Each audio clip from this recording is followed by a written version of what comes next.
Hey y'all, your own economy and get ahead of the crypto curve.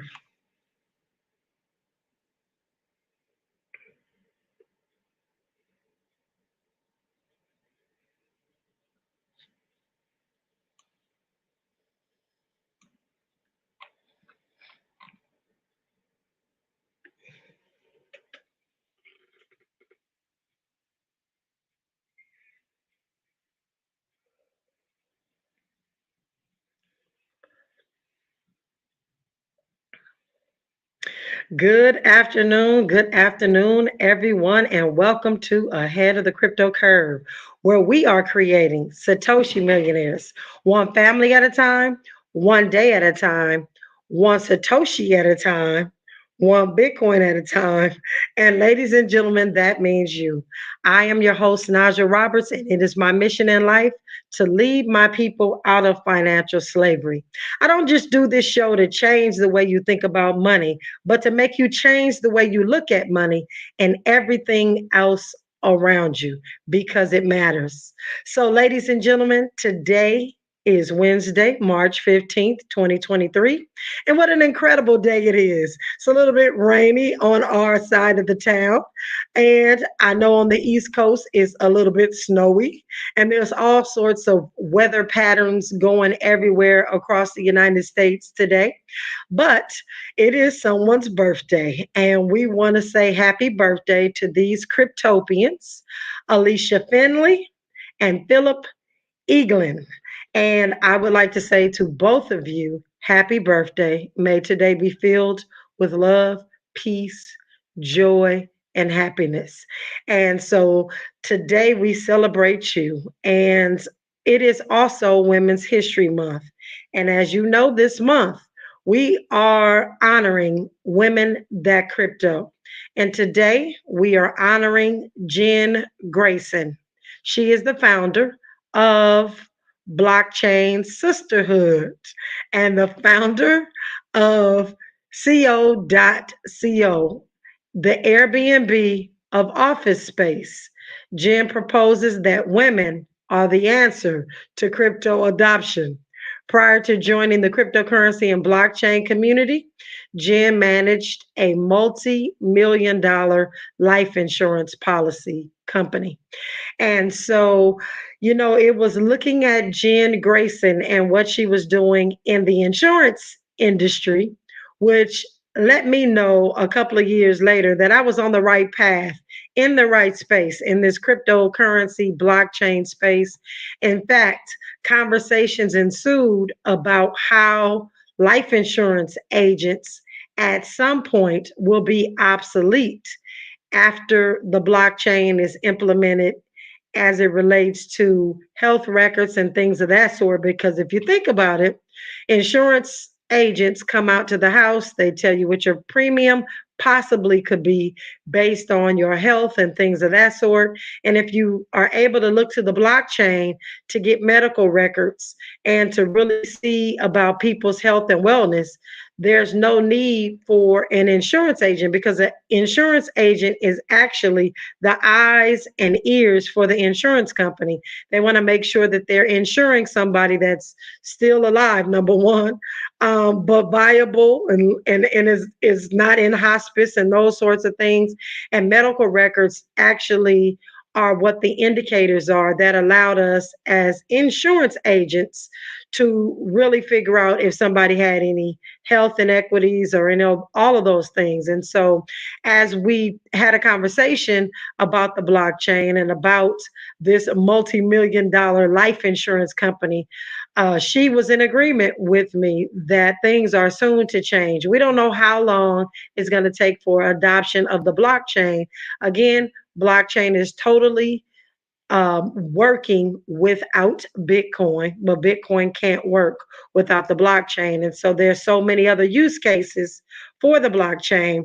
And so just sharing and talking with her about some of these things was really eye opening because a lot of times we think that this technology is so far off It's just going to take one or two big players to really step in and say, hey, we want to put medical records on the blockchain.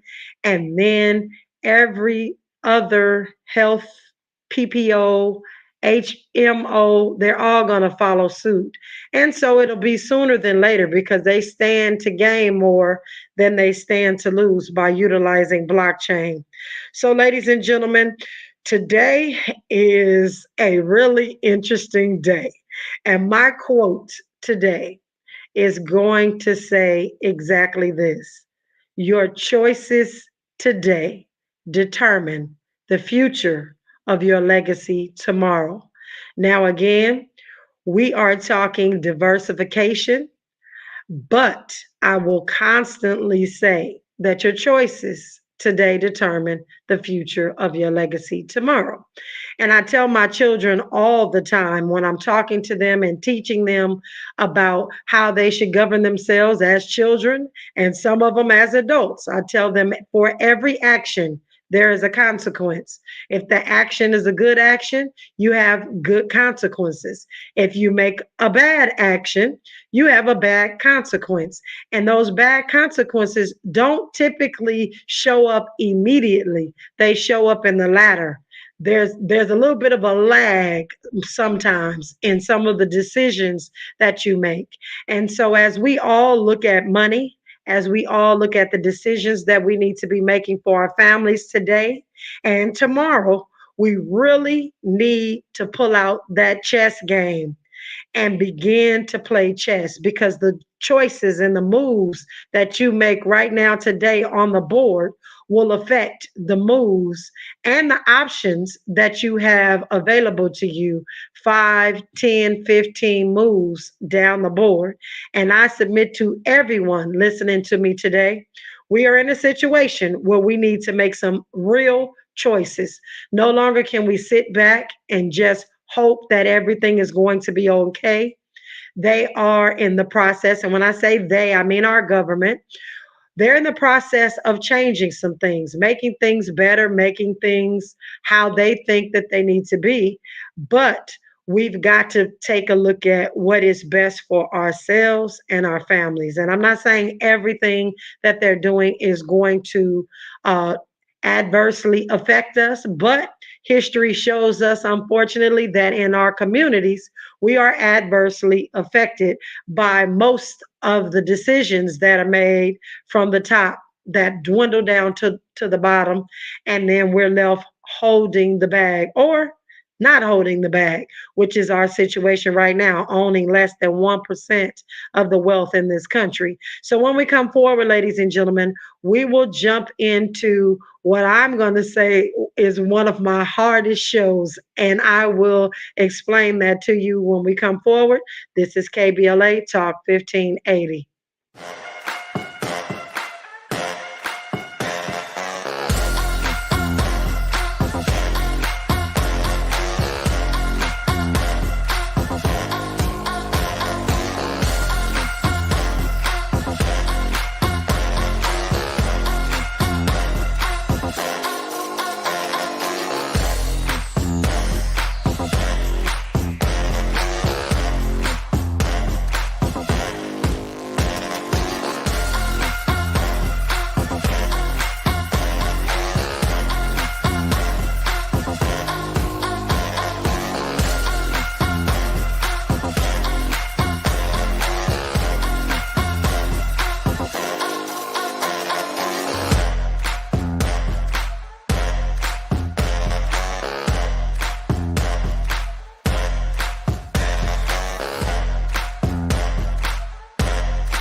We're coming back in just a second.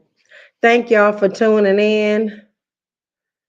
Thank you for tuning in. We're going to get to it today.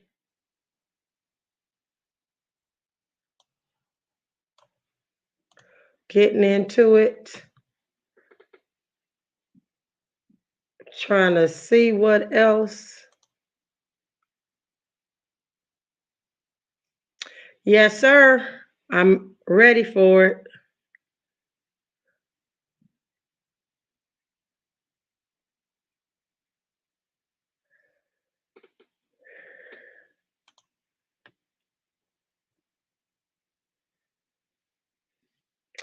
All right, welcome forward. And so here we are. And as I stated before we went to our commercials, this is one of the most difficult shows that I have done.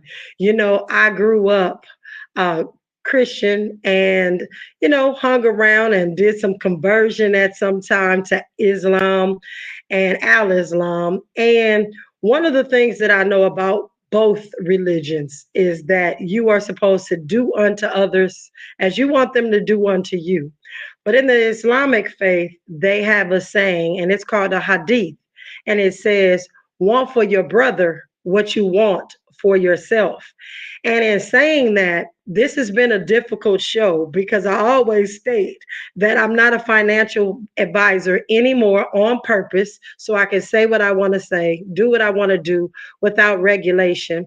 And but unfortunately, in times such as these, ladies and gentlemen, I want to give you financial advice because there are people winning right now. Right now, in this space of cryptocurrency, right now, in this space of fiat money, and you've got to know what you need to do. And as I stated before, you always hear me sharing with you what it is I'm doing. And so, what we are preparing to do in my office is have an actual meeting where everybody can actually tune in and hear what I'm actually doing because I can scale over things just a little bit about what I'm doing, but I really feel like the call to action is for our community to know exactly what you should be investing in and what I'm investing in will have to be to show you what you have the possibility of investing in to do well and to really get on the other side of money.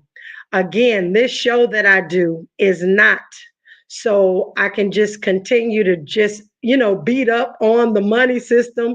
Ladies and gentlemen, there is some things in place that you are either going to have money or you're not going to have money. The middle class is disappearing. I don't care what economists you listen to, the middle class is disappearing. Quite simple. There's nothing else, full stop, disappearing. And so, what we've got to do is figure out what moves we need to make right now so that we wake up on the other side of money. Well, we're woke right now, and I'm just tickled when I saw that TikTok when the young lady asked another person what woke meant because they like to use our phrases, but we're going to stay woke through this whole thing that is going on. I'm going to do my very best to show you all the sides and how everything plays into each other because a lot of times we think these systems are fragmented and something that happens in one doesn't matter or affect the other, and they absolutely do. And that's why we're going to continue to bring you the macro picture so that you can understand what is going on. One of the things that happened yesterday after we got off the show was that a lot of people are asking still what happened. Why is this different than what happened in 2008? Because in 2008, they bounced back. The banks bounce back. Well, Sunday through Monday of this week, the banks bounced back, sort of, kind of. And so people are really trying to understand exactly what is happening. So I tried to take a little bit of time today to break things down just a little further. But before I do that, I like to always share with you all what happens in my personal life so that you understand in its totality why I say the things that I say. And fortunately enough, we have been able to have a relationship for the last several months with JP Morgan Chase. And we actually do have a private banker at JP Morgan Chase.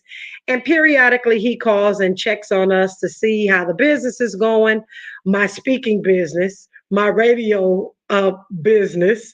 And he shared with me yesterday, which I hadn't even heard, that JP Morgan actually loaned Signature Bank $30 billion with the B.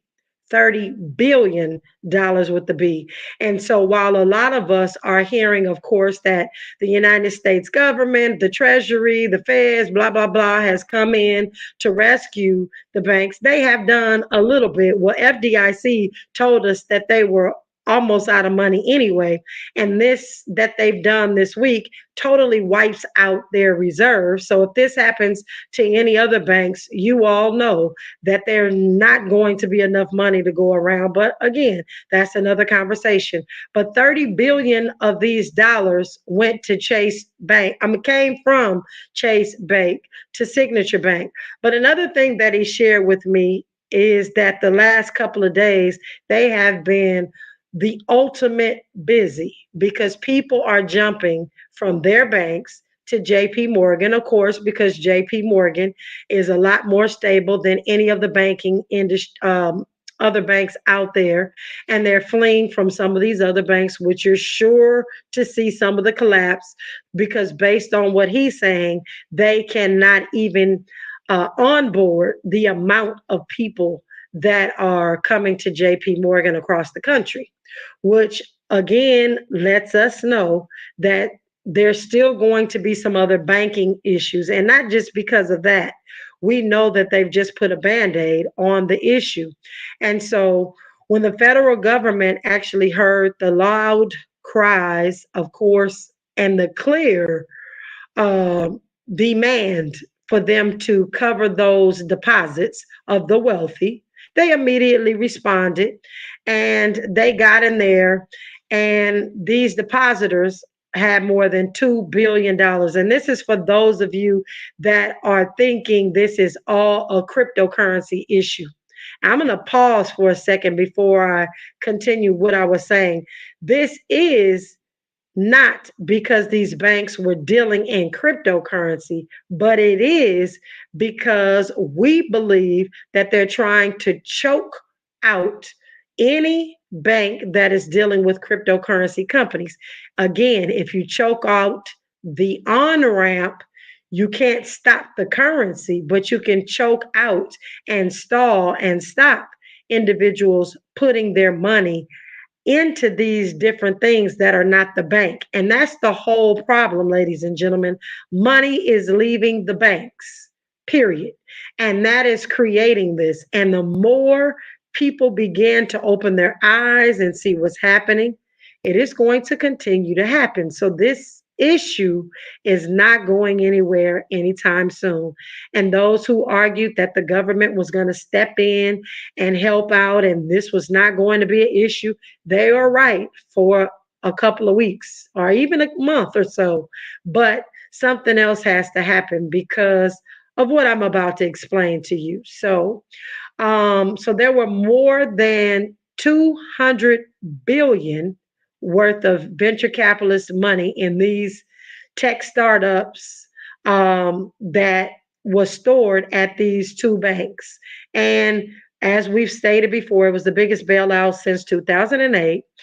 But unlike the financial crisis of 2008, during which Congress actually passed new legislation in order to salvage the country's largest banks, the current rescue plan is smaller and it pertains to only these two banks. And right now, they're saying it's not utilizing taxpayers' money for now. Despite the collapse of this banking sector, Cryptocurrency, as we have seen, has been ripping to the upside. Now, today it's kind of cooled a little bit, and we'll see what it does. But in the last 48 hours, it actually ripped to the upside.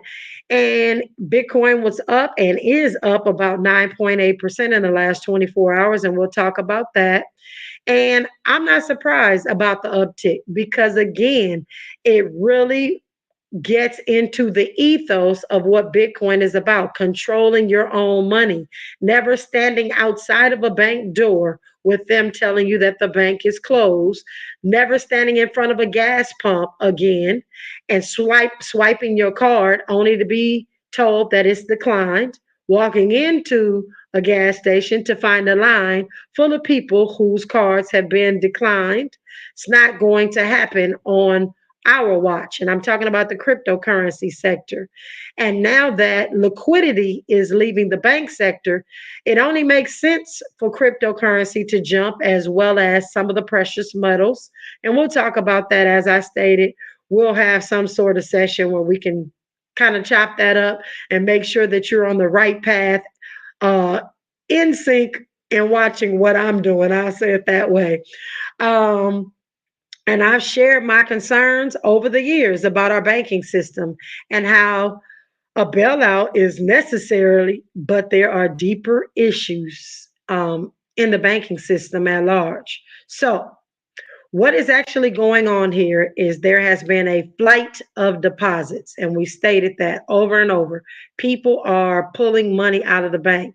So the smaller banks, ladies and gentlemen, not the JP Morgans, not the big, huge conglomerates, these smaller banks in the banking systems um, have been going under because there's a run on the bank. And I really feel like it's poor management, a lot of miscommunication, and things that are happening. And so the banks borrow short and then they long. And so they've had a mismatch of depositors. So they guarantee deposits, then they go and borrow money on the short, and then they long it. But then their bond portfolios, ladies and gentlemen, are underwater. T bills, bonds, things of that sort. Why are there T bonds and treasuries underwater? It's because the interest rates that Jerome Powell has been raising, and we've been talking about that on this show, so you kind of understand how these things tie together. So the T bills and the treasuries, they're not doing so good because the interest rates are high. And um, if the depositors leave after they've invested in these portfolios, bond portfolios, then they have to unwind some part of those portfolios, those bonds, and they're selling them at a huge loss. And it's a systematic problem that's going on. And now people are being incentivized to flee because they're seeing what's going on, and um, they're seeing other means by which they can save in store of value. And I'm going to continue to say stores of value. Gold, silver, things of that sort over history have been stores of value. Well, guess what? Another store of value is on the scene. Yes, it's volatile, but it's called Bitcoin, and it's another store of value. So, going to a different bank may win for a little while. It'll stop you from feeling the pain if one of the smaller banks that you're dealing with actually goes under because they're not able to keep up with the demand of people coming to pull their funds out. But uh, for right now, they've tried to stop it, and they've letting Americans know that their deposits are safe. But again, this is not over. They've got to underwrite an entire banking system, and there is no money to do that technically. They may have to change some things around and do something a little bit different. But the market losses that are on deposit right now leave this system absolutely naked. And so what has to happen in my eyes and what a lot of other economists are saying is, of course, they've got to drop the interest rates, which I don't think is going to happen. And the issue here, ladies and gentlemen, is ongoing. And so for those of you that are trying to really understand, this is an economic slowdown. It's not a stop, it's an economic slowdown. And hopefully, they're able to get ahead of this and stop people from putting money in CDs. Again, stores of value, because CDs are offering whatever they're offering. I'm not even going to say 5%. Somebody else was talking about they're getting 5%. Haven't seen that, but they've got to stop people from pulling money out of the bank because they've got to make good the bonds and the things that they have that they're locked into. So when we come forward after news, traffic, and sports, we'll get into the cryptocurrency updates. This is KBLA Talk 1580.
All right, we are coming forward right now.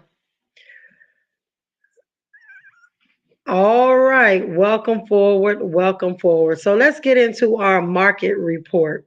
So today, Bitcoin is trading at $24,428. In the last hour, it is down 0.19%. In the last 24 hours, it is down 1.89%. But in the last 7 days, it's up 10.62%. Ethereum, same pattern. It is at $1,651. It's down in the last hour, 0.32%. In the last 24 hours, 3.5%. And in the last 6 days, it's up 6.0%. And so that is what we are looking like on the market. And as I scroll down, I see pretty much the same thing, but I think I see more red on most of the other cryptocurrencies than I do green. And again, it's actually the same as Bitcoin. Because again, I just really feel like all of the coins mirror Bitcoin. Now, there's 22,927 cryptocurrencies out there right now that are actually listed on CoinMarketCap. So there is no scarcity in the amount of cryptocurrencies out there.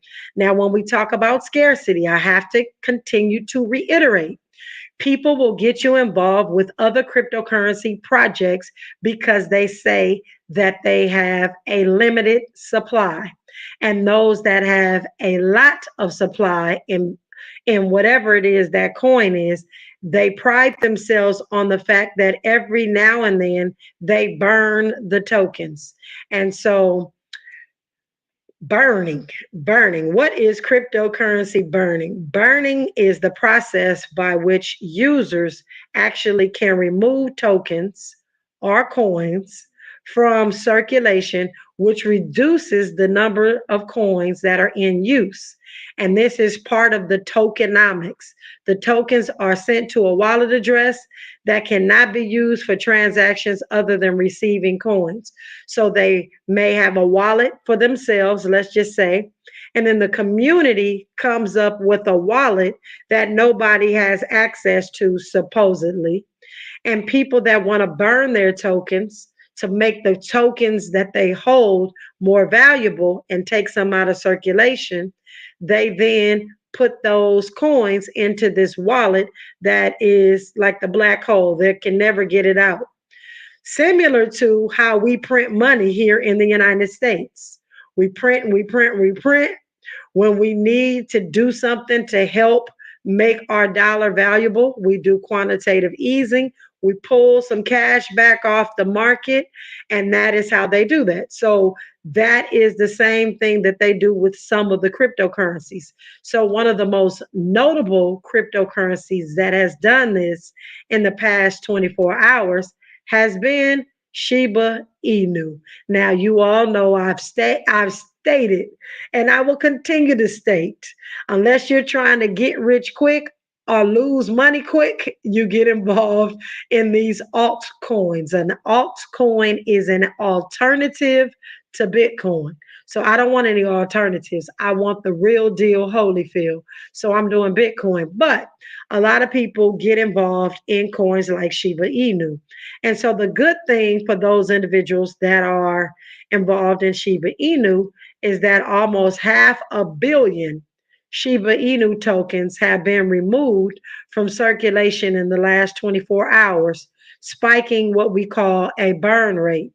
So, according to the data from Shiba Burn, approximately 455 million Shiba Inu tokens have been burned. I want to pause right there. If they have 455 million Shiba Inu tokens to burn, then there was no, and there still is no scarcity in their token at all.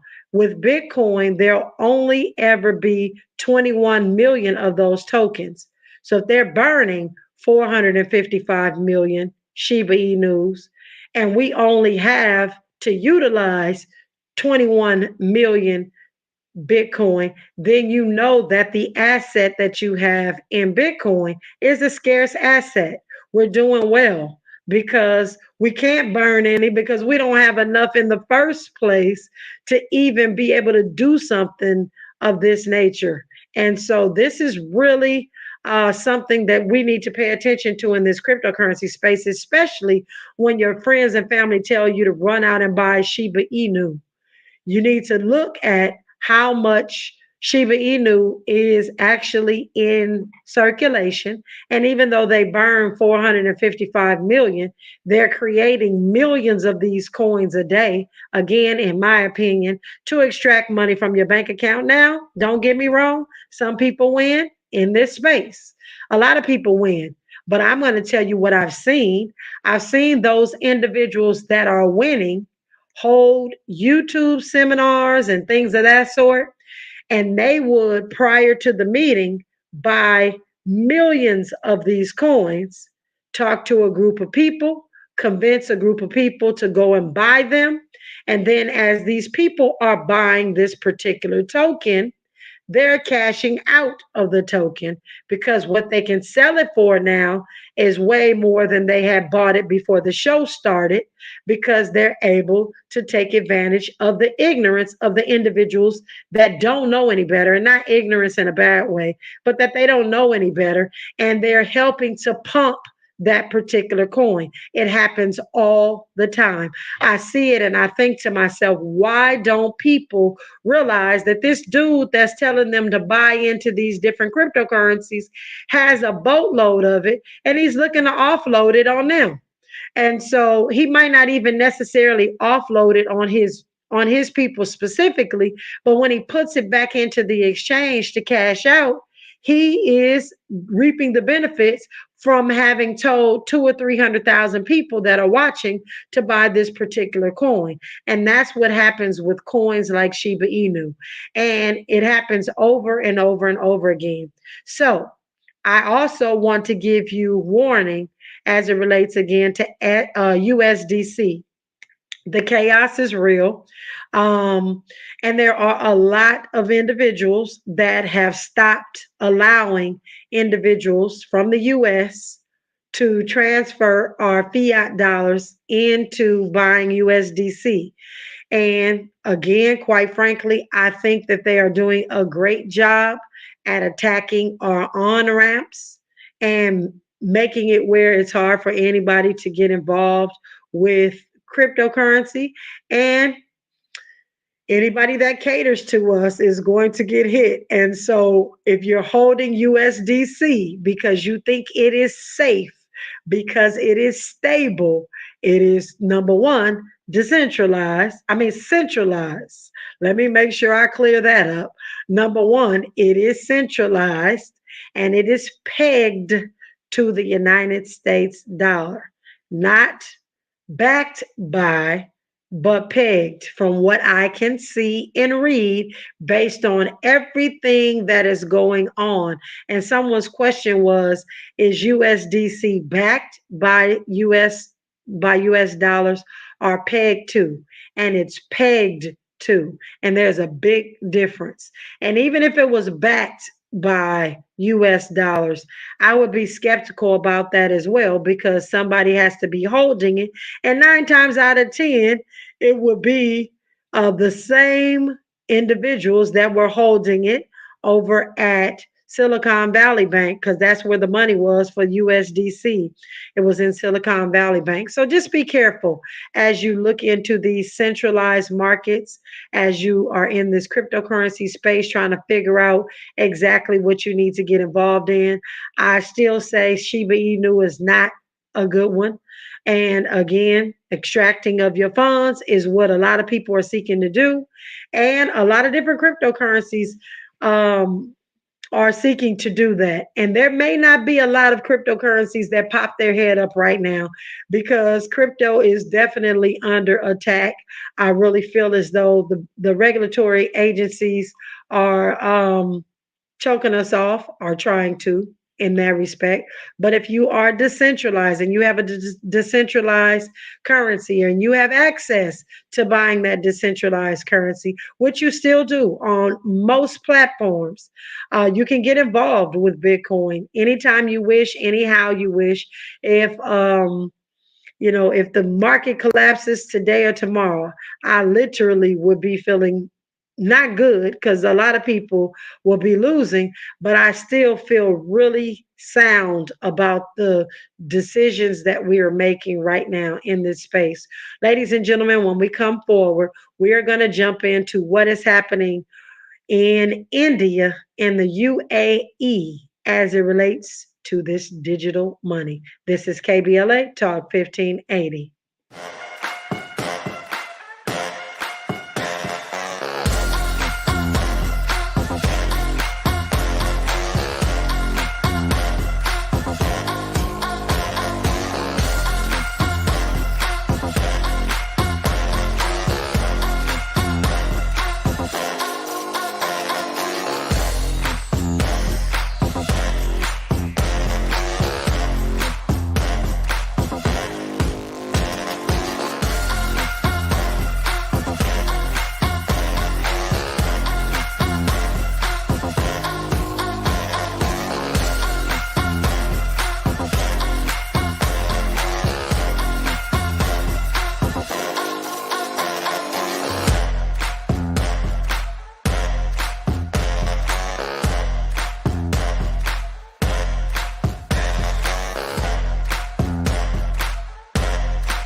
All right, welcome forward. Welcome forward. So, what is happening in India and the UAE, which is the United Arab Emirates? They are actually jointly conducting a pilot program on central bank digital currencies or CBDCs. And this announcement was made today. The Reserve Bank of India and the Central Bank of the UAE signed a memorandum of understanding in Abu Dhabi to explore the interoperability between CBDCs of the two countries. So, again, they, bankers and banks and countries, are starting to figure out how to utilize this central bank digital currency, their own central bank digital currency, not the one from the United States, but their very own, so that they have no need in its totality for the US dollar at some point. That's just it. So the banks are also jointly conducting proof of concept and a pilot of a bilateral CBDC bridge, again, to facilitate cross border central bank digital currency transactions for remittances and trade. This is a big deal, ladies and gentlemen, because India has, oh man, just Google the population of India. And it has been testing retail central bank digital currency in 15 cities, reaching more than 50,000 customers and 10,000 merchants. And that's just the pilot. And that's not a lot compared to how many people are in their country, but They are very confident that this is going to pick up, and they are hoping to launch this digital currency by the end of the year. And so, as they move into CBDCs, and again, the United States is slow to really adopt and do different things around the CBDC. Well, to actually launch it or create a situation by which they have to implement a CBDC or put together the laws or regulation around all of these things. Other countries are on it, so we need to really be watching each and every one of the countries and what they're doing and the stance that they're taking about not utilizing the United States dollar. And a lot of them have their own currency, don't get me wrong, but as it relates to accepting the US dollar and things of that sort, it looks like that's going to be drying up. As I stated before, 144 countries are looking to do their own CBDC. And really, what we felt like here in the United States, that if the United States was first, they could really have some real estate in that sector. I'll just say real estate because more people would accept CBDCs from the United States. But if they have their own and they're doing their own thing and they figure it out before we do, then there's no need for them to utilize ours because they're putting together payment rails and different things that are interoperable, that transcend countries and all of those things. So this is going to get very interesting, ladies and gentlemen. And we'll have more and more to talk about here on Ahead of the Crypto Curve because this is getting huge. There's so much stuff to talk about on a daily basis. I don't even know where to go and where to start. But what we are going to do is tomorrow we will be talking about my 4 laws. The laws are the earning law, the investing law, the spending law, and the saving law. And that's specifically for this time that we sit in. And this isn't any old, antiquated thing that you've heard before. This literally has to do with where we sit right now as this digital currency, this digital revolution is upon us. And then tomorrow's talk is going to set the stage for what we are working on, which is a mission that is critical, and that's to save us from being on the wrong side of money when the smoke clears. And so we're going to get into a lot of information tomorrow, and then I'm going to give you some updates as to where you can go to listen in as we talk about some things that we need to be doing in the space right now, immediately.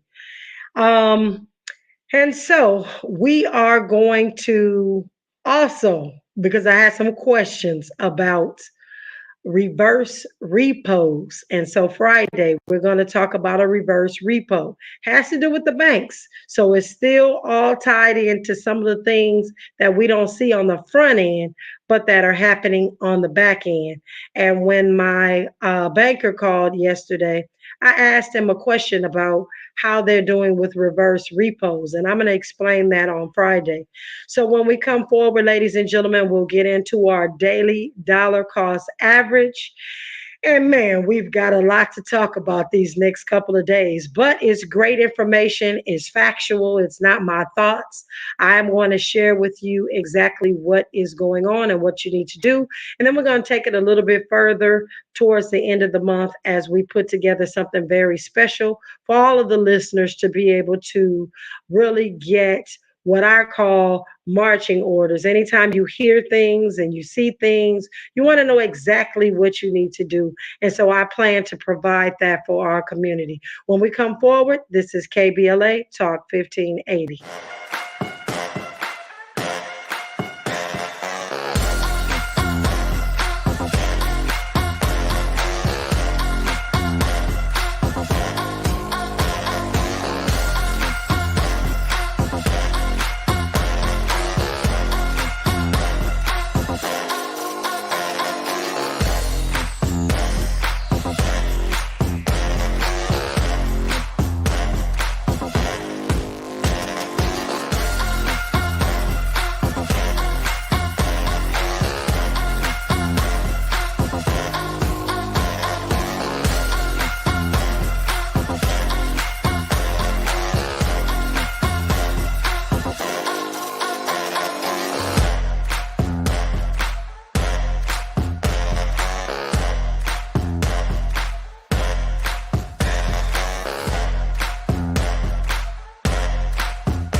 right, y'all. I'm back in about 30 seconds, so I thought that we were back on the air and I clicked it off. But hey to y'all, I see Gail and Amber. Natalie, what's going on, everybody? So we are wrapping it up, but we're going to have something called Mission Critical, and I'm excited about that.